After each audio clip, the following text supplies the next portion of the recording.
फिर से आप सभी का स्वागत है इस हमारे YouTube चैनल पे। नमस्कार, मैं श्रीहरि, इंडिपेंडेंट बिजनेस कंसल्टेंट, बड़ा business, doctor Vivek Bindra sir जी की टीम से। तो चलिए आज की अपने टॉपिक शुरू करते हैं। तो आज हम डिस्कस करने वाले हैं कि जो भी छोटा किराना दुकान है, जिनका भी छोटे किराने का बिजनेस है, वो अपने बिजनेस को कैसे बड़ा कर पाएँ। तो इससे पहले मैं आप सभी से जानना चाहूँगा कि आपके बिजनेस की सबसे बड़ी समस्या क्या है, आप अपने बिजनेस में क्यों नहीं आगे बढ़ पा रहे हैं, वो कौन सी चैलेंजेस हैं। तो उस समस्याओं को हमारे कमेंट बॉक्स में लिख करके बताइए और हमारे इस चैनल को सब्सक्राइब कीजिए, ताकि जब भी मैं आपको उस समस्या के वीडियो बनाऊं तो आपको नोटिफिकेशन आए, ताकि वो वीडियो आपसे मिस ना हो। इसलिए मैं चाहूँगा कि हमारे इस चैनल को सब्सक्राइब कीजिए। और आज सभी बिजनेसमैन की समस्या है, कस्टमर आता नहीं है और एक बार आया तो टिकता नहीं है।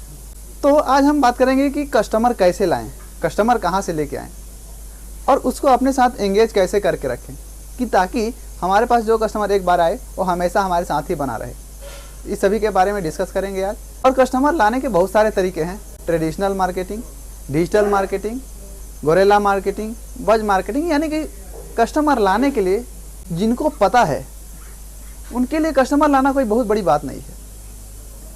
तो इस पर चलिए आगे हम डिस्कस करते हैं। तो चलिए हम पहले समझते हैं कि नए कस्टमर आने से पहले हम समझते हैं कि जो हमारे पास पुराने कस्टमर हैं, यानी कि जो हमारे पास एक बार आ चुके हैं, उन कस्टमर को कैसे हम एंगेज करके रखें ताकि वो और कहीं ना जाएं। तो उनके लिए मैं अभी कुछ टिप्स दूंगा, उसको आप ध्यान दें और उसको अपने बिजनेस में इम्प्लीमेंट करें, क्योंकि सिर्फ नॉलेज से नहीं बल्कि इम्प्लीमेंट से बिजनेस बड़ा होता है। कोई भी काम इम्प्लीमेंटेशन से आगे बढ़ता है।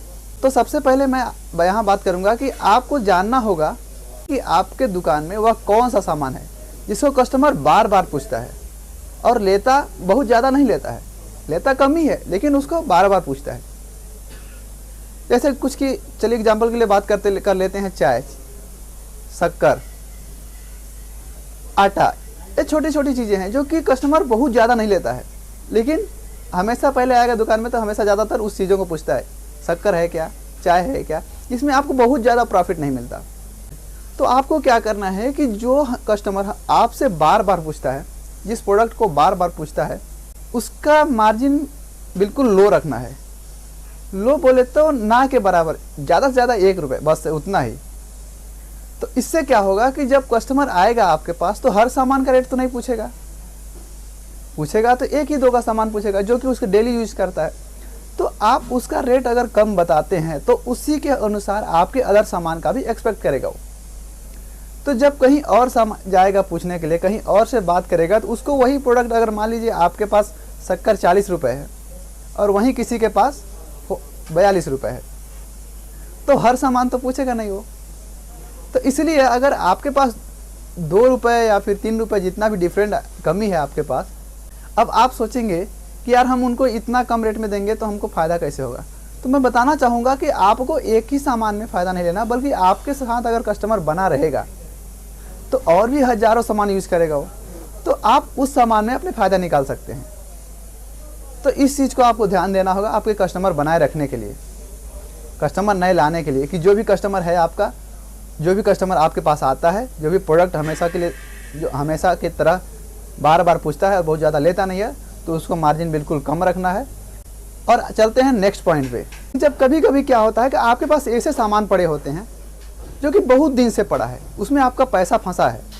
अगर वो पैसे अगर आपका चलता रहता, अगर वो इन्वेंट्री चलता रहता, तो आपको कितना कमा करके दिया होता, लेकिन वो आपके पास पैसा फंसा हुआ है। अब आप सोच रहे हैं यार इसमें फ़ायदा नहीं हो रहा है, बिक नहीं रहा है, तो हम क्यों किसी को दें, कैसे, फिर इसका एक्सपायरी डेट आ जाएगा, उससे बहुत सारा नुकसान हो जाएगा। तो आपको उस प्रोडक्ट को किसी अदर प्रोडक्ट्स के, जो रेगुलर प्रोडक्ट है, जो ज़्यादा बिक रहे हैं, उसके साथ ऐड करके कुछ एक्स्ट्रा चार्ज लगा करके, यानी कि जो रेगुलर प्रोडक्ट है, एग्जाम्पल के लिए अगर बात करें तो आपके पास आटे की पैकेट अगर 100 रुपये की है, तो आपका जो अदर प्रोडक्ट है जो नहीं बिक रहा है, बहुत दिन से पड़ा है, जो आपका पैसा फंसा करके रखा है, अगर आपने 20 रुपये में ख़रीदा और बेचते हैं 30 रुपये में, तो आपको उसको 15 रुपये में ही लगा कर उसको 115 रुपये में बेच देना चाहिए, क्योंकि आपका 5 रुपये लॉस हो रहा है, समझ पा रहा हूँ, लेकिन जो अदर प्रोडक्ट है उसके साथ से मेंटेन हो जा रहा है। अब इससे क्या है, आपके दुकान की मार्केटिंग हो जाती है। अब मार्केटिंग हो जाएगी तो कस्टमर आएगा, क्योंकि उसको पता है यार इस सामान के साथ एक सामान फ्री मिल रहा है। हालांकि कोई फ्री में नहीं देता, कोई भी सामान फ्री में नहीं मिलता, लेकिन उसको तो लगेगा क्योंकि उसको तो हमेशा से उसको 30 रुपये मिलता है वो सामान। अब वही चीज़ अगर आपको वहाँ ऐड करने के बाद 115 रुपये में मिल जा रहा है, जबकि उसको पता है कि 100 रुपये का आटा मिलता है और 15 रुपये का आपका अलग सामान मिल गया, तो जिसका रेट 30 रुपये वो 15 रुपये में अगर उसको मिल रहा है, उसको लगेगा ही यार कि इसके साथ एक फ्री मिल रहा है, तो आपकी अलग से मार्केटिंग हो जाती है। इसके बाद अगर कस्टमर बार बार आएगा तो वो 5 रुपये के आपके पास हज़ारों रुपये दे करके जाएगा। तो एक दूसरी टेक्निक थी कि आपको जो सामान नहीं बिक रहा है, जो नहीं चल रहा है, जो आपका इन्वेंट्री फंसा के रखा है, तो उसको किसी रेगुलर प्रोडक्ट के साथ आपको ऐड करके दे देना है, ताकि जो आपका उस पैसा फंसा है उसमें वो निकल आए। नहीं तो वो तो ख़राब ही हो जाएगा, आपको वेस्ट हो जाएगा। तो वो पैसे निकाल लीजिए, ताकि अगर उस पैसे 15 ही रुपये जो हमारा आपका है, उसको अगर कंटिन्यू दूसरा सामान लेकर के आते रहेंगे, तो अगर रिकरिंग रेवेन्यू आएगा तो वो चलता रहेगा, तो पैसे आपके आ जाएंगे। लेकिन अगर फंस के ख़राब हो गया तो पूरा का पूरा वेस्ट में चला जाएगा। चलिए इसके बाद चलते हैं नेक्स्ट पॉइंट पे। नेक्स्ट पॉइंट है आपका रेगुलर कस्टमर। जो आपके पास रेगुलर कस्टमर आ रहा है उससे आपको बहुत कम फ़ायदा लेना है, क्योंकि अगर मान लीजिए वो कस्टमर डेली 1000 रुपये का सामान लेता है। रेगुलर कस्टमर की बात, जैसे रेगुलर कस्टमर की बात करें तो जैसे चाट वाले, फुल्की वाले, ये क्या है, डेली का डेली सामान लेते हैं और बनाते हैं, डेली का डेली बेचते हैं। तो अगर ऐसे कस्टमर हैं आपके पास, तो उनको नॉर्मल रेट नहीं देना जो कि सबको दे रहे हैं, आपको थोड़ा कुछ उनको कम करके देना है।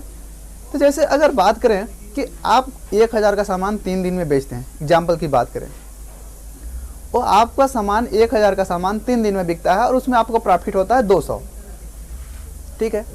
लेकिन अगर वहीं आपको कोई ऐसा कस्टमर मिल गया जो एक ही दिन में 1000 का सामान लेता है और एक ही दिन में सामान लेता है, तो उससे क्या करना है, आपको 200 नहीं 100 ही प्रॉफिट कमाना है। अब 100 प्रॉफिट कमाएंगे तो जो सामान आपका 1000 का सामान 3 दिन में बिकता था, वो आपका एक ही दिन में बिक जाएगा। हालांकि आपको फ़ायदा 100 रुपये होगा, लेकिन अगर उसी को 1000 रुपये अगर 3 दिन लेता है वो, तो उसमें आपका 300 फ़ायदा हो जाता है। अब उससे क्या होगा कि अगर आप उसको थोड़ा कम में देते हैं तो वो और कहीं नहीं जाएगा, अगर वो और कहीं चला जाएगा तो आपका वो नुकसान हो जाएगा। तो हालांकि थोड़ा कम रेट में देना पड़ रहा है, कम थोड़ा प्रॉफिट हो रहा है, लेकिन रेगुलर कस्टमर है, कंटिन्यू आपसे ले रहा है, अगर वो चला जाएगा तो आपको ज़्यादा नुकसान होगा। अब इसके बाद नेक्स्ट पॉइंट पर हम आते हैं। अब इसके साथ साथ आपको ना एक रिवार्ड पॉइंट भी बनाना है, लकी ड्रा भी रखना है। अब लकी ड्रा में क्या हुआ कि अगर मान लीजिए आपने 1000 का सामान किसी को देते हैं, ठीक है, और वो हर महीने आपसे 1000 का सामान लेता है, लेकिन आप क्या चाह रहे हैं कि वो हमसे 2000 का सामान ले।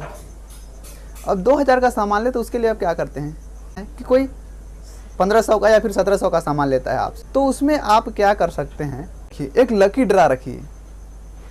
लकी ड्रा ये रखिए कि जो 2000 का एक महीने में सामान लेता है, उनके लिए लकी ड्रा कुछ निकलेगा। यानी कि 2000 का सामान जो लेता है उसको कुछ एक्स्ट्रा मिलेगा।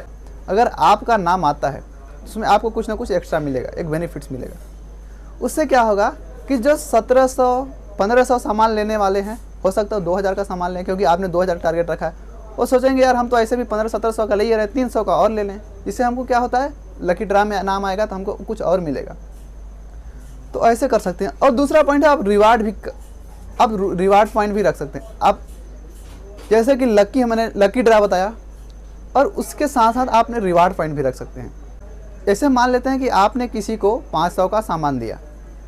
अब 500 के सामान में अगर मान लेते हैं आपको 100 प्रॉफिट होता है। अब 100 प्रॉफिट होता है तो हो सकता है अगले बार कस्टमर आपके पास आए ना आए, क्या पता। तो इसलिए कस्टमर को दोबारा लाने के लिए आपको रिवार्ड पॉइंट रखना चाहिए। अब रिवार्ड पॉइंट जैसे मैंने बताया कि आपने 500 का सामान दिया, उसमें आपको 100 फ़ायदा हुआ, तो 100 फ़ायदा में से आपको 20-30 रुपये कुछ रिवार्ड पॉइंट एक वाउचर बना के उनको देना चाहिए, ताकि वो फिर से आपके पास आएँ। क्योंकि उनको पता है कि वो आएंगे तो हमें 30 रुपये डिस्काउंट मिलेगा किसी भी सामान में, ये हमारा जो पैसा है वो माइनस हो जाएगा। तो आएंगे तो अगर फिर 500 का सामान लेते हैं तो आपके पास फिर आप 70 रुपीज़ कमाएंगे। तो इसलिए आपको रिवार्ड पॉइंट को भी ध्यान देना है कि जो कस्टमर है से एक लिमिट बनाइए कि यानी कि जो कि 500 या इतना से ऊपर लेते हैं उनको इतना रिवार्ड पॉइंट मिलेगा, यानी कि उतना वाउचर मिलेगा उतना का। तो इससे आपको दोबारा कस्टमर आने के चांस बढ़ जाते हैं। तो इस पॉइंट को, और हाँ मैं फिर से कहता हूँ कि सिर्फ नॉलेज से नहीं, सिर्फ वीडियो देखने से नहीं, बल्कि इम्प्लीमेंटेशन से आप आगे बढ़ पाएंगे। तो इसको आज ही वीडियो को देखिए और आज ही अपने बिजनेस में इम्प्लीमेंट कर दीजिए, जिससे कि आपको पक्का रिजल्ट मिलेगा। आप एक बार इसको इम्प्लीमेंट करके तो देखिए। तो फिर हम नेक्स्ट पॉइंट पर चलते हैं, जो कि है इन्वेंट्री चेक। आपका जो भी सामान पड़ा है उसको हर हफ्ते या फिर हर महीने उसको चेक करते रहना है। आपको यह चेक करना है कि कौन सा सामान कितना बचा है, किसका डेट ख़त्म होने वाला है और किसको मंगाने की ज़रूरत है, और कौन सा बहुत सा पड़ा है साला बिकता नहीं है उसको छोड़ ही देना है। तो आपको ये चीज़ें मंथली चेक करना चाहिए। जिस दिन आपको थोड़ा लगे कि इस दिन थोड़ा इस डेट को या फिर इस दिन को थोड़े कस्टमर कम आते हैं, तो उस दिन आपको अपना टाइम निकाल करके इन्वेंट्री पक्का चेक करना है। कभी कभी क्या होता है कि जैसे मान लीजिए आपके पास साबुन पड़ा है, 100 पीस साबुन पड़ा है, उसमें आपने महीने तक लगभग कुछ जितना भी बेच दिया 90% 95% बेच दिए, 5-10 साबुन आपके पास बच गया। अब क्या होता है कि आपने अगर इन्वेंट्री चेक नहीं किया तो आप और सामान लेकर के उसमें डाल देते हैं और वो सामान नीचे पड़े रह जाता है, और कुछ दिनों के बाद आपको पता चलता है एक्सपायरी डेट आ गया, यानी ख़त्म हो गया उसका डेट। तो वो उससे आपको नुकसान होता है। और अगर कोई सामान नहीं बिक रहा है तो आपका पैसा फंसा है वो, अब वो पैसा फंसा है तो आपको घाटा ही हो रहा है। क्योंकि अगर मान लीजिए वही पैसा से अगर कोई दूसरा सामान लेकर के आते और वो सामान बिकता रहता, अगर उसमें कम मार्जिन भी होता, तो महीना में जो सामान आपका एक बार बिक रहा है, अगर वही रेगुलर सामान लेकर के आते, अगर महीना में 10 बार बिकता, तो अगर वो 5 रुपये फ़ायदा दे रहा है एक बार बिकने पर, लेकिन अगर वही एक बार बेचने पर 1 ही रुपये फ़ायदा हो, लेकिन महीने में 10 बार बिकता तो 10 रुपये फ़ायदा होता। तो वो चीज़ें बिल्कुल आपको हमेशा के लिए चेक करते रहना, क्योंकि इसी में बहुत सारे बिजनेसमैन फेल हो जाते हैं कि वो समझ ही नहीं पाते हमारा एक्चुअली सामान कितना सामान बचा है, कौन सा सामान ज़्यादा दिन से नहीं बिक रहा है, या फिर किसका एक्सपायरी डेट ख़त्म होने वाला है। तो ये सारी समस्याएं होती हैं, और ये हमारे कुछ टिप्स रहे, इसको आप अपने बिजनेस में इम्प्लीमेंट कीजिए और अपने बिजनेस को आगे बढ़ाइए। मैं आशा करता हूँ कि आप अगर इस टिप्स को अपने बिजनेस में इम्प्लीमेंट करते हैं तो आपका बिजनेस ज़रूर आगे बढ़ेगा, मुझे विश्वास है। तो अंत तक बने रहने के लिए आप सभी का हृदय की गहराइयों से बहुत बहुत धन्यवाद।